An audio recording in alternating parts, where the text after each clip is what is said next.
जय हिंद दोस्तों, welcome to exam capsule. जैसे कि आप लोगों को पता है कि बिहार में शिक्षक भर्ती 3.0 और 4.0 के लिए एग्ज़ाम होने वाला है और साथ ही में सीटेट जुलाई 2024 के लिए भी। इसको माइंड में रखकर और हम लोग एनसीईआरटी सीरीज चला रहे हैं।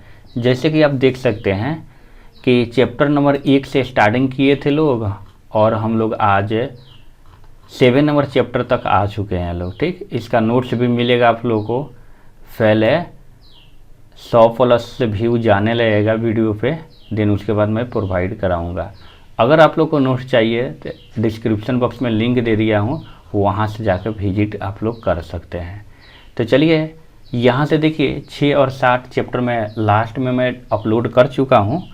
ठीक है, अब हम लोग यहाँ से 8 नंबर चैप्टर देखेंगे। तो चलिए वीडियो को स्टार्ट करते हैं। देखिएगा यहाँ पे सबसे पहले ही दे दिया गया है कि भूमध्य रेखीय प्रदेश। इसको पढ़ने के लिए जैसे कि चैप्टर का नाम हो गया कि मानव पर्यावरण अन्योन्य क्रिया उष्ण कटिबंधीय एवं उपोष्ण प्रदेश। ठीक है, तो सबसे पहले जानेंगे कि उष्ण कटिबंधीय और उपोष्ण प्रदेश क्या होता है। तो जैसे कि आप लोग जानते हैं कि इक्वेटर पे 0 डिग्री होता है। 0 डिग्री के ऊपर और नीचे आप जाइएगा कर्क रेखा के बीच उष्ण कटिबंधीय होता है। जब उससे बाहर जाइएगा तो उपोष्ण हो जाता है। तो उसके अंदर ही पाया जाता है भूमध्य रेखीय प्रदेश, जो कि भूमध्य रेखा से आप जाइएगा 10 डिग्री उत्तर और 10 डिग्री दक्षिण के, तो उतना जो पार्ट हो गया, ठीक है, स्पेस हो गया, उसी को भूमध्य रेखीय प्रदेश बोलते हैं। अब माइंड में आता होगा कि अमेजन बेसिन में जीवन, ये दिया गया आपके चैप्टर में। ठीक है, तो देखिएगा अच्छा से सारे पॉइंट इसी पे है। दिया गया है कि उष्ण कटिबंधीय प्रदेश कर्क रेखा और मकर रेखा के बीच स्थित है। अभी मैं बोला हूँ अमेजन नदी इसी प्रदेश से होकर बहती है। अमेजन नदी में बहुत सारी सहायक नदियाँ मिलकर अमेजन बेसिन का निर्माण करती है। तो ये तो इम्पोर्टेंट पॉइंट हो गया। कोई भी नदी बेसिन जब बनाती है तो उसमें बहुत सारे उसके सहायक नदी आकर मिलती है, तो ही ये पॉसिबल हो पाता है। ठीक है, तो सिंपल वे में अमेजन से रिलेटेड उष्णकटिबंधीय कर्क रेखा मकर रेखा के बीच के जो प्लेस होता है उसमें, और उसी से अमेजन नदी आके बहता है और उसमें बहुत सारे सहायक नदी भी मिलता है। नेक्स्ट पॉइंट यहाँ से है, अब आके ये जो नदी अब बेसिन बनाती है तो कौन कौन से कंट्री से होकर गुजरती है। तो देखिएगा Peru, Bolivia, Ecuador, Colombia, Venezuela, ये सारे पार्ट से होकर ये अपवाहित होती है, यानी कि फैली हुई है। देन उसके बाद अमेजन बेसिन का जलवायु के बारे में जानेंगे। तो दिया गया है कि अमेजन बेसिन भूमध्य रेखा के आसपास फैला हुआ है। अब देखिए जैसे ही भूमध्य रेखा के आसपास बोल दिया तब माइंड में एकदम से पॉइंट आ जाना चाहिए कि जरूर यहाँ पे हीट और वर्षा अधिक मात्रा में। तो दिया गया यहाँ पूरे वर्ष गर्म और नम जलवायु रहती है। आ गया पॉइंट, यह मौसम दिन रात में एक समान के रूप से गर्म एवं आर्द्र होती है। ठीक है, ये भी पॉइंट बेस्ट पॉइंट है। शरीर में चिपचिपाहट महसूस होती है। इस प्रदेश में लगभग प्रतिदिन वर्षा होती है। तो मैं अभी बोला हूँ कि अगर ये पॉइंट बोल दिया भूमध्य रेखा के पास तो समझना चाहिए यहाँ पे ज़्यादा टेम्परेचर तापमान होगा और बारिश लगभग एक बार तो हो ही जाती है, अधिक बार भी 3 से 4 बार भी हो जाती है। अब देखिए ना यहाँ बताएगा वर्षा वन, यानी कि अमेजन का पॉइंट ही ये भी है। इन प्रदेशों में अत्यधिक वर्षा के कारण यहाँ की भूमि पर सघन, देखिएगा ये सारे पॉइंट एग्जाम में आता है, सघन वन उग जाते हैं। यह इतने सघन होते हैं, यहाँ पे यह होगा, इतने सघन होते हैं कि पत्तियां तथा शाखाओं मिलके ये छत से निर्माण कर लेती है। कहने का मतलब इतना कंजेस्टेड हो जाता है कि पत्ती और शाखा जो होता है ना वो मिल जाता है और छत के समान बना लेता है, जिसके कारण क्या होता है सूर्य का प्रकाश धरातल तक नहीं पहुंच सकता। अभी बताइए छत, जैसे हम लोग छत के नीचे बैठे हुए हैं, प्रकाश तो आ नहीं रहा है, उसी तरह वो भी बना लेता है और नीचे नहीं जाने देता है। प्राणी वन में प्राणी जात की प्रचुरता होती है। सिंपल वे में जैसे टूकन देखिएगा, गुंजन पक्षी देखिएगा, प्राणियों में देखिएगा तो यहाँ बंदर, स्लॉथ, चींटी खाने वाला एक टैपियर रहता है, ये सारा चीज़ पाया जाता है यहाँ पे। मतलब अमेजन के जो वहाँ पे वन वगैरह है, वर्षा वन, तो वहीं के ये सारे पॉइंट बात कर रहा है। फिर लिखा हुआ है कि इसके अलावा जो ये हम लोग टूकन गुंजन वगैरह देखें, इसके अलावा वहाँ पे मगर, सांप, अजगर, एनाकोंडा और बोआ भी पाई जाती है। जीवों की विविधता की दृष्टि से ये बेसिन समृद्ध है, यानी कि बहुत टाइप के यहाँ पे जीव पाए जाते हैं, ये भी ध्यान रखना है।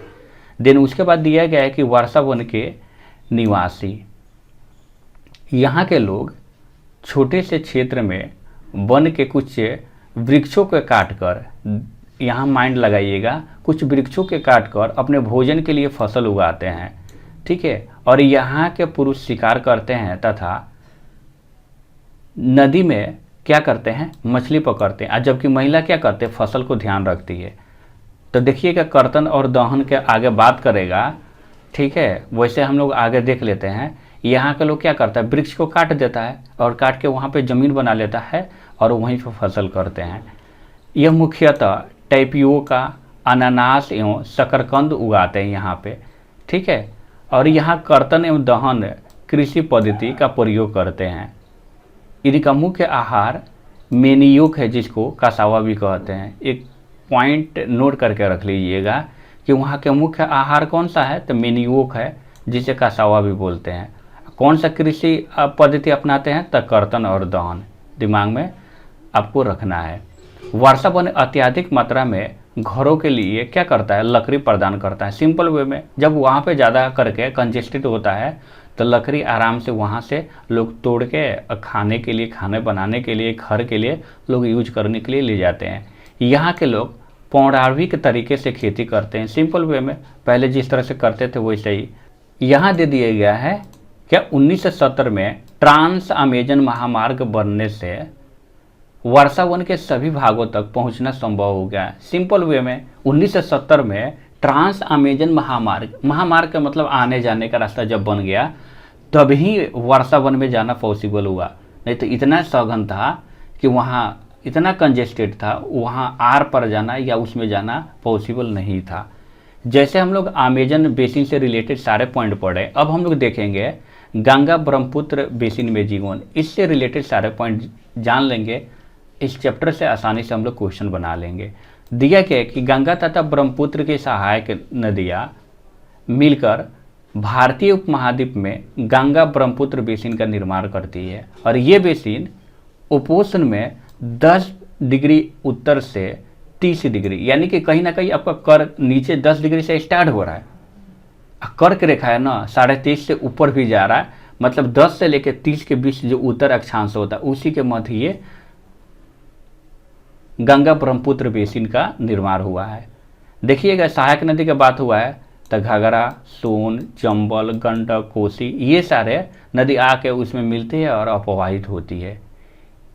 इनके मैदान, पर्वत, गिरिपाद, डेल्टा इस बेसिन के मुख्य विशेषता है। अगर पूछता है तब बता सकते हैं मैदान, पर्वत, गिरिपाद, डेल्टा वगैरह ये सब।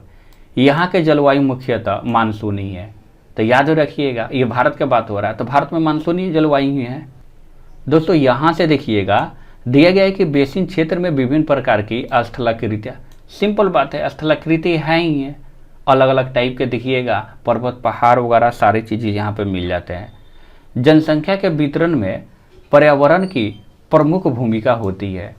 मैदानी क्षेत्र में जनसंख्या घनत्व अधिक है और यहाँ के लोग का मुख्य व्यवसाय जो है ना ये कृषि है। इस पॉइंट को नोट करके रखना है। विभिन्न भू आकृतियों के अनुसार वनस्पति भी विभिन्नता पाई जाती है। जैसे कि हम लोग इस चैप्टर में पढ़ रहे हैं, आगे चल के 9th चैप्टर में यही पढ़ेंगे लोग। जिस तरह से हाइट बढ़ेगा, जहाँ जिस तरह से के स्थलाकृति या आकृति भू आकृति मिलेगा वहाँ पे उस टाइप के वनस्पति में भी विभिन्नता पाई जाती है। ठीक है। गंगा नदी के संरक्षण के लिए याद रखिएगा नमामि गंगे कार्यक्रम शुरू हुआ, ये एक पॉइंट। दूसरा पॉइंट एक और है, स्वच्छ भारत मिशन। ये आपके मतलब बुक में ये आपका चैप्टर जो दिया गया है उसमें ये मेन पॉइंट में दिया गया है कि गंगा नदी के संरक्षण के लिए नमामि गंगे तक कार्यक्रम शुरू हुआ ही हुआ। 2 अक्टूबर 2014 को स्वच्छ भारत मिशन का शुभारंभ भी हुआ। और साथ ही में याद रखिएगा जून 2014 में नमामि गंगे कार्यक्रम शुरू हुआ। लास्ट पॉइंट इसमें दिया गया है कि सुसु एक प्रकार के क्या है, डॉल्फिन है, अंधी मछली होती है जो गंगा नदी में रहती है। और एक पॉइंट इसमें नहीं दिया गया, मैं बता देता हूँ, ये जिसमें रहता है समझ लीजिएगा उसका पानी फ्रेश है, ठीक है। अगर पानी फ्रेश नहीं रहेगा तो उसमें ये नहीं रहेगी, या तो मर जाएगी या रहेगी ही नहीं रहेगी, ठीक है। देखिए यहाँ से बेसिन का मतलब क्या होता है दोस्तों, दिया गया है कि मुख्य नदी, जैसे कि हम लोग अभी देखें गंगा ब्रह्मपुत्र अपनी सहायक नदियों के साथ जिस क्षेत्र के पानी को बहाकर ले जाती है वह उसका क्या कहलाता है, बेसिन या जल संग्रह कहलाता है, ठीक है। तो उम्मीद करता हूँ ये चैप्टर आपको बहुत अच्छे से समझ में आया होगा। अगर नहीं आया होगा तो ईमानदारी पूर्वक एक बार और वीडियो देखिएगा, आपको समझ में आ जाएगा। और यहाँ से पढ़ने के बाद एक बार जाकर आप NCERT जरूर पढ़िएगा।